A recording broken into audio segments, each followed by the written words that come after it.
I'm about to mock your socks off, baby. Let's go! What is up, Bengals fam? It's your boy Mike coming back at you with another Who Daily. It's Friday. You know what that means. On the channel in the off season, Fridays are mock draft day. I know it's early. A lot of things going to change, but I wanted to run you guys through because this helps me kind of use examples to explain to you guys how I think the draft is going to go, just how they're going to think about it, what they're going to do.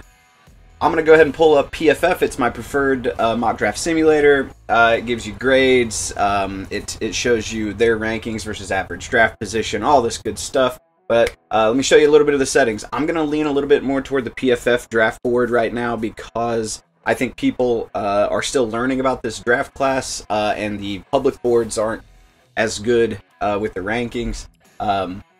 Care for positional value is going to be right in the middle. I still think teams make these mistakes of drafting without considering positional value, and then drafting for needs. Going to be a little bit more. I think teams still do this quite a bit. Randomness, not anything crazy. Let's jump in, see what's going on. What do we got in round one for the Bengals? I'm not going to do any trades. I'm going to go ahead and say right off the bat, initial mock draft, not going to be any trades. So, taking a look here, I've already told you guys, if you watched any of my recent videos, I don't think the Bengals are going offense in the first round, maybe not even the first 2 rounds. I think they're going to be looking at defense. Specifically, they're going to be looking at corner, defensive interior, and safety, more than likely. If there's a 3-tech somewhere in the draft that goes to them, they'll look at it. One thing you'll see that's pretty interesting, Kenyon Green is here whenever I pick, just about every time. And you'll see the difference here. People are drafting him on average in the first round, but he's been dropped down on the PFF's ranking boards, and his average draft position is going to change because of that. But the reason for this, guys, is because Kenyon Green doesn't have the best PFF grades of all time. He's a really good zone blocker, not a great pass blocker. He's good in one-on-one pass protection, but any stunts, anything like that will disrupt him. And his PFF grades, while they did improve while he was in college, it's not a marked improvement. His main value is he's played everywhere on the line except for center, essentially. And he's a very versatile lineman. But one of the reasons you'll see for him in the testing, the RAS score is not great, right? Open it up here and take a look. Right here, 5.36, not very good. He's not above average at anything other than weight. So not really who you want to be looking at with the first round draft pick when there are that many question marks, right? So I think if you take a look at the board, Louis Cine I think he's a stud. I think he's the second or third best. It's between him and Jaquan Brisker for the second best safety in this draft, I believe. Jalen Petrie is more of he's probably projects to like kind of like what Von Bell plays in the league, some kind of a strong safety slot corner hybrid. That's more what Jalen Petrie is. But as far as a pure strong safety goes, you'll want to look at a guy like Louis Cine. You can see he's got the coverage grade that's really good. He improved over his 3 years. Big jump from 2020 to 2021. Playing in the SEC against really fast players, against NFL-style offenses a lot of the times. Run defense is also really good. I hate to say it, guys, but at this point, you don't know what's going to happen with Jesse Bates or Von Bell. They're both of their contracts will be up at the end of next year. It's time right now, I think, to go ahead and draft the potential safety of the future. You'll play special teams and maybe rotate in on certain packages this next year. But for right now, this could end up being your Jesse Bates insurance policy going forward. He's going to see the field. He's just that good of a player. Looking at the second round, here's where you start bringing in some of these offensive linemen into play.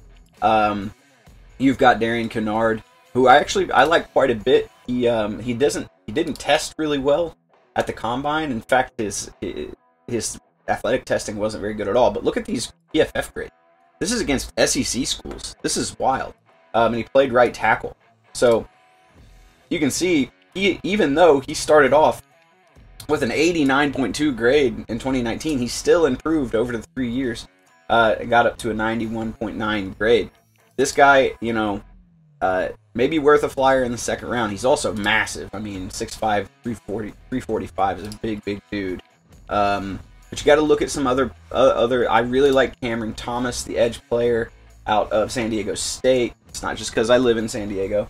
6'5", 270. He's built like essentially like the edge players they have on the team right now. So he's built like Trey Hendrickson and Sam Hubbard, right?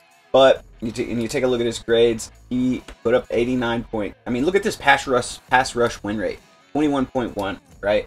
That's a huge, by the way. Anything approaching 20 is elite pass rush win rate. His true pass set grade is the highest grade he put up. This guy right here could be. He's also got versatility, right? He lined up in the B gap every once in a while, sometimes even in the A gap. So he's got versatility on this line. He could, even if he puts on a little bit of weight, you know, 15 pounds, this guy could be your 3-tech, rotational 3-tech. If you're looking for a Bengals kind of future pass rusher to play over the next, you know, several years with Joseph Osai and the guys they already have on the roster, he may be the thing to look at. And the thing about the tackles, guys, I really like Darian Kennard. I think he would be a valuable pick right here.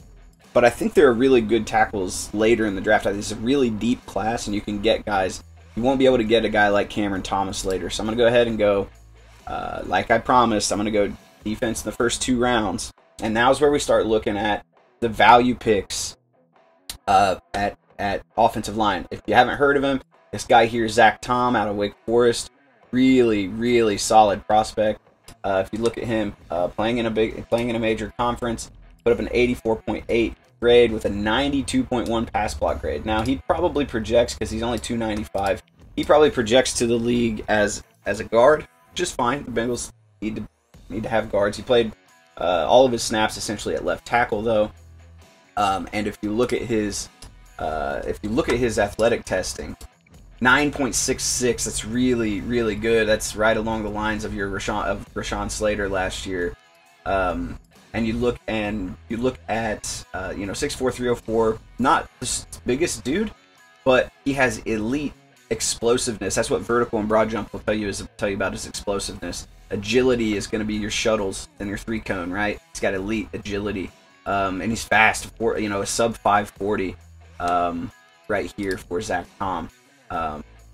But if you want to take a look, there are 2 other guys. Sean Ryan out of UCLA, really strong prospect, 6'5", 320, really physical run blocker, not much of a pass blocker. That's why I say, you know, I wouldn't be mad if they drafted Sean Ryan, but I'm looking for, if you're going to draft guys whose strength is pass blocking, right? And that's also Luke Godeke out of Central Michigan. You've heard about Bernard Raymond, who has been mocked to the Bengals a lot. This is the guy that played right tackle for Central Michigan, 6'5", 310. Look at that. Look at that PFF grade. It's wild. 94.3 run block grade. You know, again, 77.8. Not the best. He's a better run blocker than pass blocker. It's also, there's a competition level concern right there. So I think right here, I actually go Zach Tom. Cole Strange is an interesting prospect as well, but I go Zach Tom here. Get that tackle that can probably play left guard for you. He's going to come in and compete for starting spots on this offensive line. I expect them to do a lot, guys, in free agency. So that's also why I say it's not as important to draft offensive line in the first 2 rounds. I think they're going to take care of the offensive line in free agency. Next thing, you've probably seen this guy up here at the top, Zion McCollum. You can see his average draft position is way low. His ranking's way high. That's because, guys, 2 things. Look at his size, 6'4", 195. Doesn't put up the best PFF grades necessarily, but they're good enough. It is Sam Houston State again, so there's some competition issues there. But he played most of his ball at straight corner, right? So he was playing a lot of man-on-man. Let me show you why he's ranked so high for PFF. Look at that, 9.99 RAS score. He is an elite athlete, right? At the top of this class. So take a look, and it's, you know, 6'2". I mean, they haven't listed it. I guess PFF's wrong. It's 6'2", a little over 6'2", 199. these are going to be his combine numbers. So this is an accurate actual measurement. And his vertical explosiveness, vertical and broad jump, elite. Now these numbers may go down, guys, as other corners at big schools have their pro days and put up different testing numbers, because remember, relative athletic score, it's relative against this draft class, right? So you look at a 4.3340. Now that was a fast track out there in Indianapolis, so it's probably more around a 4.4, to be honest with you. But that's still fast for a dude that tall. Really elite scores here. Just a freak, right? But if you take a look at who else is there, you got a few tackles I'm okay with here.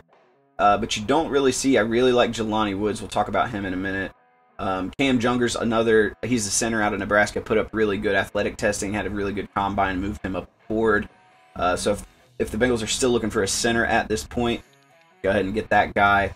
I'm gonna go ahead and grab. Even though I think I can get him later in the draft, I've got 2 picks pretty close here. I think I'm gonna go ahead and grab Zion McCollum, just because the upside, if they can coach him up a little bit, the upside for a dude that size that can move that fast is, I mean, it's you know, Chidobe Awuzie like, you know, if they can coach him up just a little bit.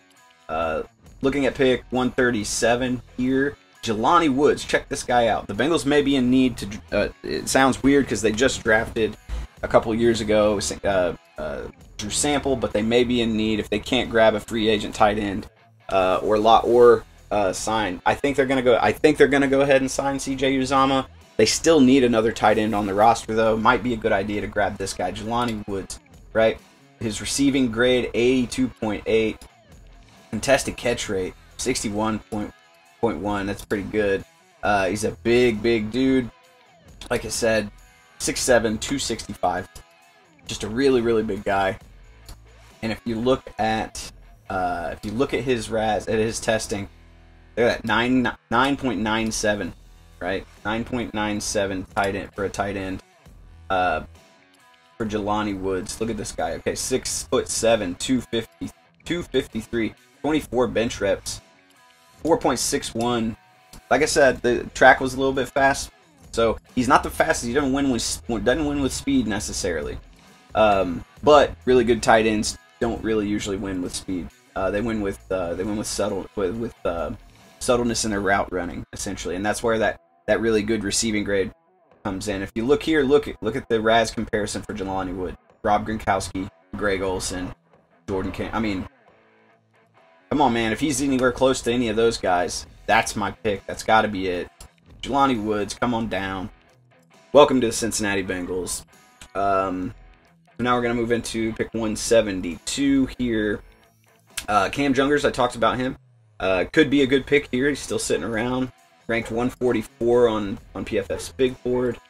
JT Woods is another guy I really like at safety, but we already drafted our safety in the first round, Louis Cine. So I think the best move here is going to be to get Cam Jungers. Let me show you a little bit. 6'3", 290, so he's not the biggest dude. You can see he had just terrible years, but then it exploded, had a huge jump in his grades. So you can see he seems to be a little bit raw still. He's only 22 years old, 22 and a half years old. You hope Frank Pollock can take a dude like this and mold him into something special. But so look at this. Look at Cam Jurgens, the center out of Nebraska. Look at his RAS score. He's got, even with being undersized and only putting up 25 bench reps, which are just average or below average. He's still, because of his speed, 4.92. With the really solid splits. Haven't done the agility testing yet. To me, honestly, he looked to me. I did watch him do some drills at the pro day. Looked a little, or not his pro day, at the combine. Looked a little like he needed to work on his balance just a little bit. He needs to slow down a little bit. He seems like he moves a little too fast and gets his balance off whack. But I think right here, this is a good pick. 172, a developmental center to play behind Ryan Jensen, more than likely this coming season. I think the Bengals are going to sign him. JT Woods is still here. I don't think the Bengals draft 2 safeties in the same draft. I may be wrong. They could.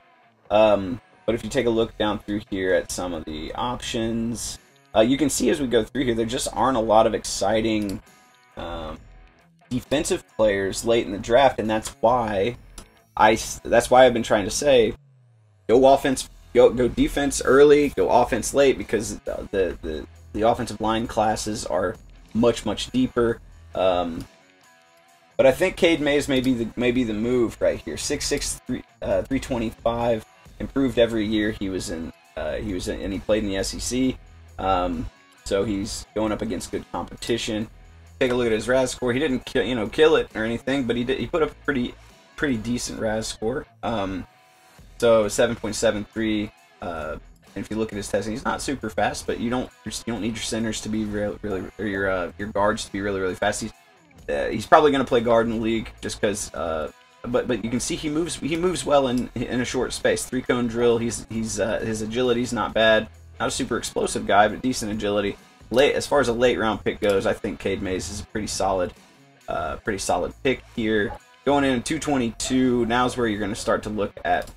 Let's just see if they could take a flyer on some wide receivers. 82.4 receiving grade. Tyquan Thornton. So I'm really liking Tyquan Thornton right here. I think the Bengals do need to add one more wide receiver. They may do it. I think they'll do both. They'll add a veteran in the offseason. I think they may actually draft one as well, especially if a guy like this is available. 6'2.5", 181 pounds. Really explosive guy. Super fast. 4.28 40. This guy may not be here if we're being realistic. If you're gonna put up a 4.28, even on a fast track, but put him at like a 4.35 40. Super fast. 6'3" almost. Gotta be it, man. Gotta be Tyquan Thornton. And I'm gonna go ahead and just do the fan favorite pick here. I'm gonna go ahead and draft the damn punter, Matt Araiza, the cannon for a leg. You'd have basically the two of the strongest legs in the league on your special teams. Guys, I'm going to say it right now, the goal should be to not punt ever. But if you have to punt, you might as well have a guy who can kick it out of the stadium. Go ahead and get Matt Araiza. So there we go. With Matt Araiza on the board, we got two San Diego State players. But here we go. Louis Cine, one of your safeties of the future. They're not going to keep both. They're not going to keep both Jesse Bates and Von Bell. Great. Cameron Thomas, you can never have too many efficient edge rushers. You can never have too many edge rushers. You can never have too many edge rushers. Zach Tom, a really high upside tackle that can pass block. Probably one of the best pass blockers in this draft. Zion McCollum, a freakish corner. Super fast at 6 foot, almost 6'3". Jelani Woods, high upside tight end to learn behind the veterans on the team. Cam Jungers, going to play, backup swing interior offensive lineman. Cade Mays could end up being a really solid starting tackle in the future. Tyquan Thornton, add depth to that. He would be your wide receiver 4 on this roster, and a really good one at that. Matt Araiza is going to make your special teams the best. I think the Bengals had the best special teams in the league last year anyway. This would make it even better. But that's going to do it for me, guys. I hope you enjoyed it. I'm going to keep doing these mock drafts, and next week is going to be crazy full of free agency news. I just know it. So stay tuned. It's only going to get more exciting. Until next time, I've been Mike. This has been Who Daily. Peace.